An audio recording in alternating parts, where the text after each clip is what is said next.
Good morning, everyone. So the 2020 Democratic National Convention is in full swing. They just finished their second day, and it has been extremely underwhelming, to say the least. So I decided to go back to a time where this was not the case.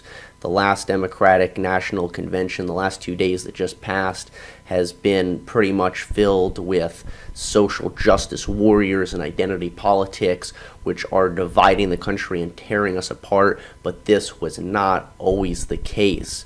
I remember back to 2004. I was just in high school at the time, and there was a speech that I saw that I still remember to this day.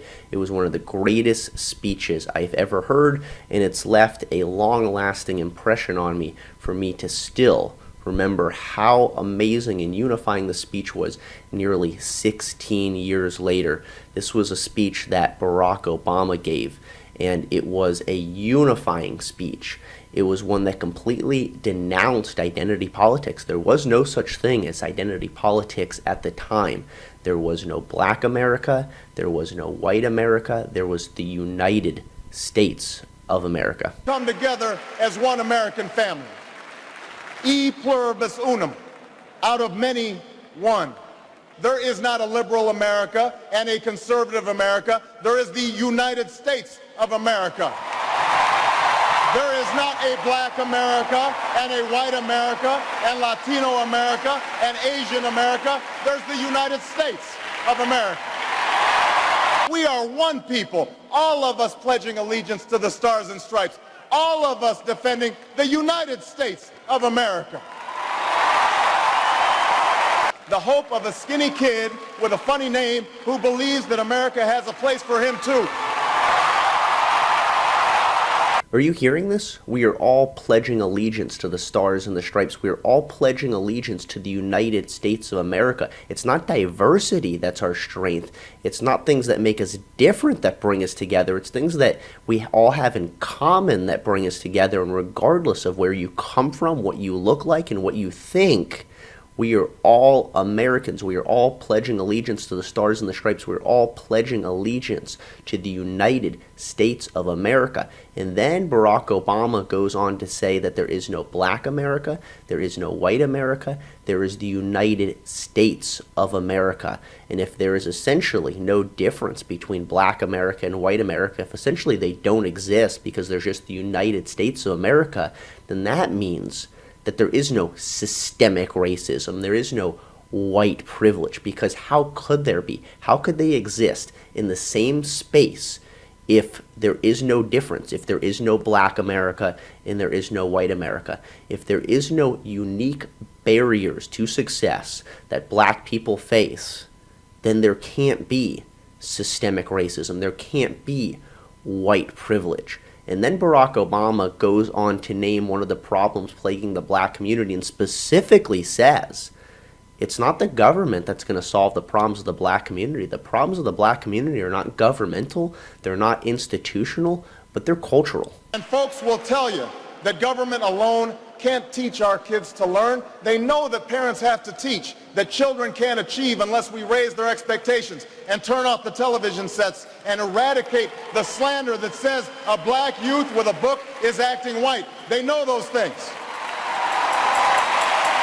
And Barack Obama was cheered by a sold-out stadium of people, by a sold-out crowd, for denouncing identity politics, for saying that race is basically no barrier to success, that there is no Black America, white America, there's the United States of America, and the problems plaguing the Black community are that the parents need to get involved and help the kids learn and help teach the kids, and that it is stereotypes like saying a Black person with a book is acting white. These are the problems plaguing the Black community, not systemic racism, not white privilege. And then Barack Obama goes on, this was a few years later as he was running for president in 2008. In an interview, he was asked that if he does not win, would race have played a role?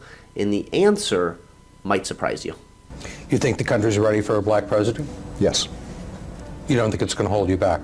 No. I think if I don't win this race, it will be because of other factors. It's going to be because I have not shown to the American people a vision for where the country needs to go that they can embrace. If Barack Obama were to lose the 2008 election, race would have not played any role at all. It would have been other factors. It would have been the fact that Barack Obama was not able to present the American people with a vision that they could embrace. This person's not even related to the Barack Obama of today that has went all in on identity politics. And I think it's important to take some reflection to look at retrospectively how far the Democratic Party has moved from where they were in 2004 to the message they had in 2004, and to see that it's a unifying message that wins an election, that brings us together. It's not identity politics. It's not dividing the country. It's not telling black Americans that they are being hunted by police officers and police brutality is the #1 issue facing the black community and systemic racism. And the only way they could possibly solve any of these problems is if they elect the Democratic Party, because that has become their message today, and it's a very toxic message. And I think it's very important to go back in time and look at how far that they have moved from where their message was in 2004, which was a great message, which was a very unifying message. And it's so sad to see the Barack Obama of 2004 that I think was an amazing ambassador for the United States of America, who was a great messenger that really brought the country together, seemingly has become hijacked. He's become hijacked by today's Democratic Party. And it's especially sad to watch. And I hope that one day that we can get back the Barack Obama from 2004 that united everyone, that brought us all together, that strongly denounced identity politics, that made no mention of systemic racism and white privilege. We were all Americans. There is no black America or white America. There was the United States of America. Anyway, that's my video. Hope you like it. Please leave your thoughts in the comments below. Subscribe, and I will see you all next time.